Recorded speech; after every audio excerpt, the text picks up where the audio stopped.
Hey, Shalom, Hakim, called Allah, Yahweh, Bahashim, Yahushai, Bahashim, Kakwadash. And of course, double honors go out to the apostles who told us all this truth. I'm going to try to do this in the time allotted. In this video, this doctor is going to explain to you what COVID-19, how it is, how it got its name, and the things that, despite what we've all heard, which is a bunch of BS, there's certain signs that are common to those that have it, and give you signs that, well, more or less would mean that you do not have it. All right, so let's get started while I have the time. Oh boy. Hi, welcome to Your Health with Dr. Christy. My name's Dr. Christy Reisinger, and today on Your Health, we're going to talk about COVID-19. There's a lot of misconceptions out there, and I'm here to clear some of those up. The first question that I had personally was, where did they get the name COVID-19? Well, it comes from coronavirus disease that started in Wuhan, China in 2019, hence the name COVID-19.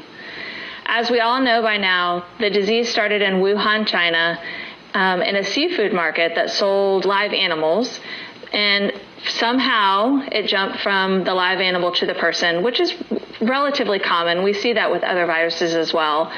And then once one or two people got infected, then it was person-to-person transmission. I want to just remind everybody that the main mode of transmission is respiratory droplets. That means when a person coughs, when a person sneezes, or even when they talk, they're emitting respiratory droplets. And these droplets land on surfaces, or they're directly enter your eyes, your nose, your mouth when you're talking to that other person. When these respiratory droplets land on surfaces, then you touch those surfaces, and unknown to you, you then touch your eyes, your nose, your mouth, and that's how the virus is spread to you. A lot of people say, I don't ever touch my face. That's not true. You touch your face so many times during the hour and you just don't even realize it. So it's easily contracted and easily transmissible from one person to the next. The estimated incubation time after exposure is about 4 to 5 days, but it can last or can occur from 2 to 7 days. So after you've had that exposure, 2 days after the exposure, up to 7 days after the exposure, but usually 4 to 5 days after exposure, you'll start to have symptoms if you've contracted it. Most people have mild symptoms. If you contracted it. Most meaning 80% of the people that are exposed or contract the virus have very, very mild symptoms. 99% of people that have this illness get fever. It can be a mild fever, 99 degrees or higher. But 99% of people with COVID-19 have a fever. Other people, 70% have fatigue. If you don't have a 59% fever, have cough, you don't have COVID-19, 35% have body aches. 15% of the people that get COVID-19 start to have severe symptoms, such as hypoxia, which means a low oxygen saturation. You know the little pulse oximeters that they put on your fingers when you're in the doctor's office? That's a pulse ox. So if that number is lower than 99%, that's not normal. And so hypoxia is a low pulse ox number. Also, the persons with severe disease also start to have greater than 50% lung involvement. That means they'll start to have infiltrates, and they're all kinds of different infiltrates, but if greater than 50% of the lung is involved, that's really concerning, and that means they have severe disease. And then there's that critical 5%. These are patients that progress onto respiratory failure, requiring intubation.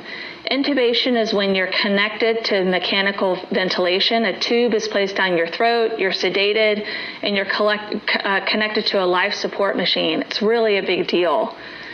Other symptoms that can happen when you have critical disease is that your organs may start to fail. You may go into something called sepsis, where your blood pressure gets really low. And we've been seeing some interesting And sepsis also, let me get that real quick, what they call blood poisoning. All right, let's see. Here it is. Systemic infection by pathogenic microorganisms especially bacteria that have invaded the bloodstream, usually from a local source. All right, just to, put that out there. All right.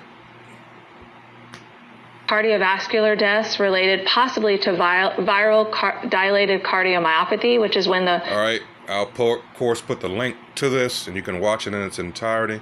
But for time's sake, I'm gonna go ahead and fast forward to where she's telling you the signs that more likely you do not have it. Usually occurs at about 10 days, but the progression to respiratory failure can be really rapid and quick, which is concerning. An early warning sign for severe and critical disease is something called hypoxia, which is what I mentioned, a low O2 saturation, but you may not have many symptoms. But that is something. Now, this is where, if you've heard over the news, they talk about this mimics high altitude sickness, and that's what happens. Because of low oxygen saturation, the higher you go up, there's certain things that happen to the body, all right? And she's giving you the signs of that. That your doctor should be aware about and take note of, and you should be in daily communication with him or her if you're found to have hypoxia, but you're not having other symptoms. Hypoxia, once again, is a low oxygen saturation. The most interesting thing about this virus is that the viral shedding can occur before symptoms even develop. They begin to decrease 5 days after exposure, but they can last up to 10 days. So people that have very mild symptoms are actively shedding this disease and giving it to other people. A really great bit of information about this, about COVID-19, is that children are greatly spared from these devastating effects from COVID-19. We're just not seeing very many deaths in children, and I'm so thankful for that. Here are just my personal opinions about some things that should and shouldn't be done for patients that are concerned about COVID-19. The first thing is, really, you don't need any blood work unless you're hospitalized. The labs aren't going to help determine one way or the other. They're not that helpful. The white blood cell count, which often determines whether someone has an infection or not, can be high or can be low. So at the end of the day, I just don't think you should be asking your doctor to have blood drawn. The other thing is, don't wear a mask if you don't have a cough or if you don't have symptoms. Because the thing that we've been taught from the time we were children on up, it's common sense. If you're sick people wear masks. Why do they have everybody out here wearing a mask? It's stupid, all right? Because they have an agenda, all right? This is an end around, just a slick way to come after the Israelites. Continuing on. Touch your face more, and then those that really need to have masks won't be able to get them. You should wear a mask if you have a cough, or if you're caring for someone that you're concerned may have COVID-19, or if that person has a cough. My next big bone of contention is who should be tested. Really, I think only patients that are older with a fever of 99 degrees or higher. And they should be tested both for influenza and COVID-19. If you're young and otherwise healthy, don't go get tested right now. It's really complicated, and you're slowing down the system, and you're burdening a system that just doesn't need to be burdened right now. However, if you're older, or if you have other diseases like the ones I mentioned, and you have a fever of 99 degrees or higher, you should go get tested. Well, where do you go? We're still... Right there, for time's sake. Dang it, it's hard to do this.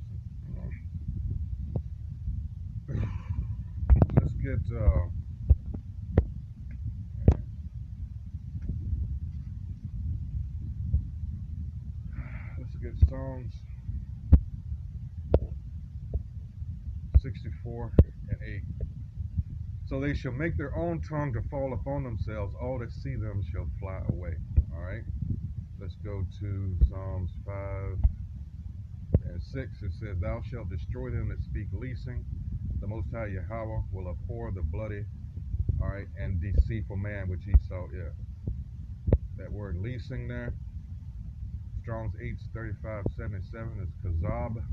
And it just means untruth, falsehood, deceptive thing, a lie. All right, let's go to, let's see what else did I have. Let's go to Proverbs 12 and 13. It says, the wicked is snared by the transgression of his lips, but the just shall come out of trouble. More and more people are coming out, this is BS. And it's like when you tell a lie, you have to tell another lie to cover it up. Excuse me. What the hell was that? Let's see. Oh, Psalms 43. Did I just? Yeah, this is Psalms 43 and 1. Judge me, O Most High Yahweh, and plead my cause against an ungodly nation. O deliver me from the deceitful and unjust man which Esau Edom is. Now, what I wanted to do was go over a few examples of other, 10 minutes, of other diseases, all right, that are spread through, all right, through the air. Influenza. Show you that these people are hypocrites. Why aren't you covered up like this during the flu season, which kills?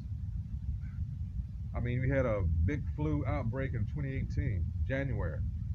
Country wasn't shut down. The common cold, all right, chicken pox, mumps, measles, whooping cough, tuberculosis, a big one, all right. People with that, they all shrivel up. They look like they have AIDS or something. Smallpox, meningitis. You often hear about this on college campuses, all right. Anthrax, all right. But you don't see nobody around here. Everything's shut down because of that. All right, so I got to go. So with that, call hello Yahweh by Hashem Yahweh Shai by Hashem Kokodash. Once again, double honors go out to the apostles, the great millstone who told us all the truth. Shalom.